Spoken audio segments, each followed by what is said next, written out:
उसने कहा तुम गिद्ध हो, बेशर्म हो, बेगैरत हो, तुम गिद्ध हो, बेशर्म हो, बेगैरत हो। और सुनने वाला वो भी थोड़ा इज्जतदार आदमी था, उसने रिजाइन कर दिया। यही खबर है पूरी दुनिया में, पूरी दुनिया में। गिद्ध हमेशा मुर्दार खाता है, मरे हुओं को, और ममटियों पर बैठता है। ममटी कहते हैं किसी भी इमारत की सबसे ऊंची जगह, कोई बुर्जी, कोई गुमटी, या कोई जहां सीढ़ियों का ऊपर से एक परछत्ती सी होती है। शेर सुनिए और बताइए ये है किसका? गिद्ध। गिद्ध बैठा है ममटी पे, वहीं से करें आगाज। गिद्ध बैठा है ममटी पे, वहीं से करें आगाज, नीचे से इमारत को गिराया नहीं करते।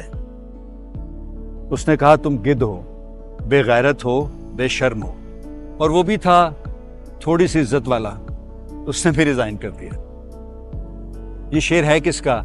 नीचे कमेंट्स में बताइए, फिर मैं भी बताऊंगा। ये आज के एक बहुत बड़े शायर का शेर है, आज के बहुत बड़े शायर का एक शेर।